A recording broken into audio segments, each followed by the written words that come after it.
اور عاصم منیر صاحب نے خصوصی احکامات جاری کر رکھے ہیں کہ جتنا تنگ کیا جا سکتا ہے عمران خان صاحب کو تنگ کیا جائے تاکہ وہ مجبور ہو کر کوئی ڈیل کر لیں.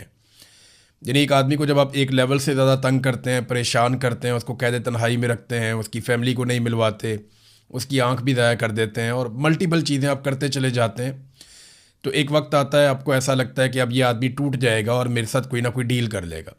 لیکن اب ایسا لگتا نہیں کہ عمران خان صاحب ڈیل کریں گے. اس سے پہلے کہ میں ایک واقعہ آپ کو سناؤں، بلکہ پہلے آپ کو واقعہ سناتا ہوں. میں نا ISI کی قید میں تھا، تو مجھے ایک آفیسر آیا اور اس نے مجھے پوچھا کہ عمران خان کب تک ٹوٹ جائے گا. میں نے اسے کہا کہ تم نے پکڑ لیا عمران خان کو. تو میں نے کچھ سوال کیے، میں نے کہا کدھر آپ نے رکھا ہے؟ تو اس نے بتایا جی اس وقت نا وہ اٹک جیل میں رکھا ہوا تھا. جب میں قید میں تھا تب عمران خان صاحب اٹک جیل میں تھے، جہاں سے بعد میں ان کو شفٹ کیا گیا تھا. میں نے اسے کہا تھا کہ تمہارے پاس نا 2 ہفتے 15 دن ہے، اتنے دنوں میں عمران خان صاحب کے ساتھ جو چیزیں تم طے کرنا چاہتے ہو تم لوگ کر لو، معاملات ان کے ساتھ جو کرنا چاہتے ہو کر لو، کیونکہ جتنا لمبا تم اسے قید رکھو گے تو وہ اپنی قید کا غلام بن جائے گا. یہ بات اسے سمجھ نہیں آئی. بعد میں اس نے میرے سے جب پوچھا، واپس آئے یہ لوگ یہ ریکارڈ کر لیتے ہوں گے یا کچھ ان کا سسٹم ہوگا جس میں یہ سنتے تھے مجھے، تو اس نے مجھے بعد میں آ کے انہوں نے پوچھا کہ یہ قید کا غلام کیا ہوتا ہے، اس سے آپ کا کیا مطلب ہے؟ میں نے کہا جی وہ پھر اپنے اگلے دن نہیں گنے گا کہ وہ چھوٹ کر باہر کب جائے گا، وہ اپنے پچھلے دن گنے گا کہ اتنے دنوں سے میں قربانی دے رہا ہوں اور اتنے عرصے سے میں اس سے حراست کے اندر ہوں، تو اب میں کمپرومائز کیوں کروں؟ تو عمران خان نے جتنی مار کھا لی نا، جتنا کچھ برداشت کر لیا، اپنے کارکن بھی قتل کروا لیے، یہ سارا کچھ ہونے کے بعد اور ان ساری چیزوں کے بارے میں عمران خان صاحب کو علم ہے، تو اب عمران خان صاحب کوئی ایسی ڈیل نہیں کرنے والے کہ وہ اپنا ذاتی فائدہ نکال کے باہر آ جائیں گے. ہاں عمران خان تھوڑا بہت کو فیس سیونگ دے سکتے ہیں، عمران خان تھوڑا بہت روم دے سکتے ہیں، یا ملٹری اسٹیبلشمنٹ کو تھوڑا بہت رستہ دے سکتے ہیں کہ ٹھیک ہے یار میں تمہیں سیاست میں سے نکلنے کا رستہ دیتا ہوں تو عزت کے ساتھ نکل جاؤ. یہ تو عمران خان صاحب کر سکتے ہیں، لیکن وہ یہ ڈیل نہیں کر سکتے کہ پاکستان کے جرنیل یہاں پہ حکومت کرتے رہیں اور سیاستدان چڈو بن کے بیٹھے رہیں.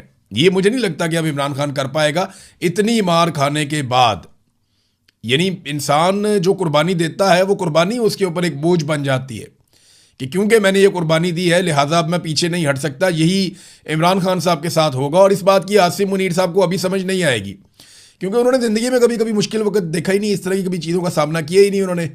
وہ تو جناب فوج میں بھرتی ہوئی اور فوج میں بھرتی ہونے کے بعد آپ کو ہر طرح کی سہولت ہوتی ہے. وہ آرمی چیف بن گئے کرتے کراتے، سارے ان کی خوشامد کرتے ہیں، سارے معاملات ان کے کنٹرول میں. انہیں ابھی اس بات کی سمجھ نہیں آئے گی. اس بات کی سمجھ اسی آدمی کو آئے گی جس کے دماغ میں انقلاب دستک دے رہا ہوگا. ناظرین عمران خان کو پھر عید کی نماز نہیں پڑھنے دی گئی. اب جو سرکار ایک قیدی کو 3 سال ہو گئے ہیں، 6 عیدیں ہو گئی، جو سرکار ایک قیدی کو عید کی نماز نہیں پڑھنے دے رہی، اسے ایک عدالت کی پیشی کے اوپر نہیں لا سکتی، اس کو سیکیورٹی کا بہانہ بناتے ہیں، کہتے ہیں جی سیکیورٹی ہم نہیں دے پاتے. جیل کے اندر ایک قیدی کو سیکیورٹی نہیں دے پا رہے، عدالت میں پیش نہیں کر پا رہے ایک سابق وزیر اعظم کو. تو جو سرکار اتنا نہیں کر پاتی وہ یہ کیسے دعویٰ کرتی ہے کہ وہ عالمی سطح پہ سیکیورٹی کے معاملات دیکھے گی، سعودی عرب کی سیکیورٹی کرے گی، باقی ملکوں کی سیکیورٹی کرے گی، امریکی مفادات کا تحفظ کرے گی؟ کیسے وہ یہ کہہ سکتی ہے؟ پاکستان میں آگ لگی ہوئی ہے. بلوچستان گزشتہ 3 دن سے جو رپورٹیں آ رہی ہیں، بلوچستان جل رہا ہے، کوئی پوچھنے والا نہیں ہے.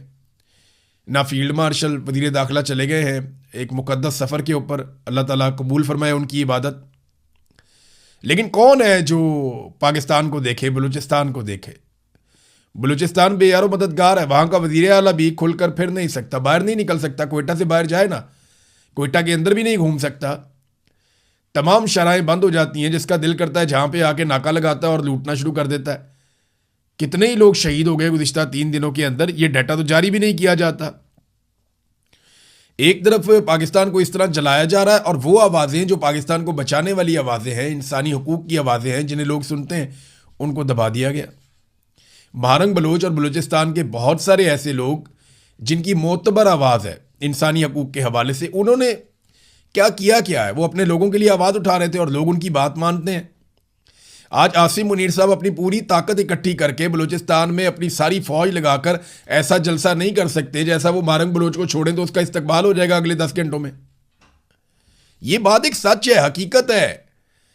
بلوچستان عاصم منیر صاحب کا نہیں ہے، بلوچستان مہارنگ بلوچ کا ہے، وہاں کے رہنے والے بلوچوں اور پشتونوں کا ہے. عوام اس کے مالک ہیں. عاصم منیر صاحب وہاں ملازم ہیں اور وہ نوکری کرتے ہیں, تنخواہ لیتے ہیں, اور وہ جو تنخواہ لیتے ہیں اس میں ایک بڑا حصہ ٹیکس کا بلوچ شہری بھی دیتے ہیں. تو مارنگ بلوچ کو بند کیا ہوا ہے, جو امن کے لیے آواز ہے یا جو آواز ہے انسانی حقوق کے لیے, وہ کیا کہتی ہے؟ جبری گمشدگیاں بند کرو. اس کے باپ کو مار دیا اور بہت سارے لوگوں کو مار دیا, مسخ شدہ لاشیں پھینک دی جاتی ہیں.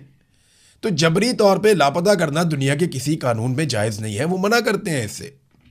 مارنگ بلوچ کو اندر کر دیا, ایمان مزاری کو, ہادی علی چٹھا کو. یہ وہ آوازیں ہیں جو انسانی حقوق کے لیے بلند ہوتی ہیں, اور اس وجہ سے یہ لوگ جیلوں میں پڑے ہوئے ہیں آج عید والے دن بھی.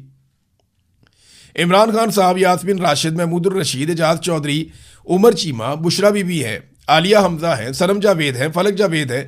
یہ ملاقاتیں بھی نہیں ان کی کروا رہے. وہ عتیق ریاض صاحب ہیں, وہ بتاتے ہیں نہ سنم جاوید کی ملاقات کرنے دی گئی انہوں نے, نہ عالیہ حمزہ صاحبہ کی ملاقات کرنے دی گئی. گھنٹوں انتظار کروایا گیا, ملاقات ہی نہیں کروا رہے. شاہ محمود قریشی صاحب بھی جیل میں پڑے ہوئے ہیں. سینکڑوں ایسے سیاسی قیدی اس وقت جیلوں میں بند ہیں جن کا کوئی قصور نہیں ہے, صرف یہ ہے کہ پاکستان کی ملٹری اسٹیبلشمنٹ کو وہ پسند نہیں ہے. دیکھیں, میں ملٹری اسٹیبلشمنٹ بار بار پتہ کیوں کہتا ہوں, ذرا اس کو آپ سمجھیں. ہم نے ماضی میں غلطیاں کی ہیں, میں خود غلطیاں کرتا رہا ہوں اور ان کی میں نے معافی بھی مانگی ہے پوری قوم سے. اب اگر کسی کا دل کرتا ہے کہ ان غلطیوں پہ میری گردن اتار دے تو بھائی اتار دے, میں نے اپنے حصے کی بہت مار بھی کھائی ہے. میں نے جو غلط کیا مجھے اس پر شرمندگی ہے, لیکن میں نے اس کے لیے بہت مار کھائی اور روز اپنی غلطی کے اوپر اپنے آپ کو کوستا رہا, اور میں یہ کہتا رہا کہ ٹھیک ہے, میں نے کیونکہ غلطی کی ہے, یہ مجھے اور ماریں گے تو کوئی بات نہیں, مارو مجھے, اب میں سرنڈر نہیں کروں گا. تو یہ میں نے وقت گزارا. میں سب کو ایک بات سمجھاتا ہوں جو لوگ بات سمجھتے نہیں ہیں.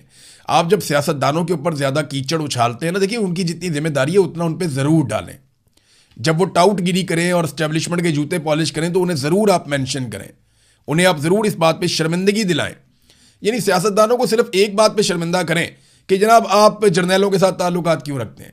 سیاست دانوں کو صرف ایک بات کے اوپر ان کو گھٹیا پن کا احساس دلائیں کہ جناب آپ جوتے پالش کیوں کرتے ہیں. باقی ان بیچاروں کا کوئی نہیں ہے, یہ سارا کیا دھرا پاکستان کی ملٹری اسٹیبلشمنٹ کا ہے. جب ہم سیاست دانوں کو رگڑا لگاتے ہیں نا مختلف ایشوز کے اوپر جان بوجھ کے بلا وجہ, تو یہ جرنیلوں کو کلین چٹ ملتی ہے اس میں, جنہوں نے ظلم کیا ہوتا ہے دراصل.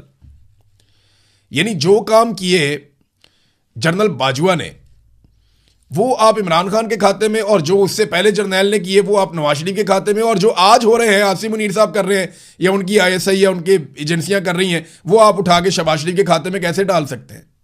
ارشد شریف کا قتل ہوا تو ان کی فیملی نے کسی ایک سیاستدان کا نام نہیں لیا, نامزد ہی نہیں کیا ان کی والدہ نے, انہوں نے سارے ملٹری کے لوگوں کو نامزد کیا جنہوں نے ظلم کیا تھا. میں جبری طور پہ لاپتہ ہوا, احمد فرحات صاحب اور بہت سارے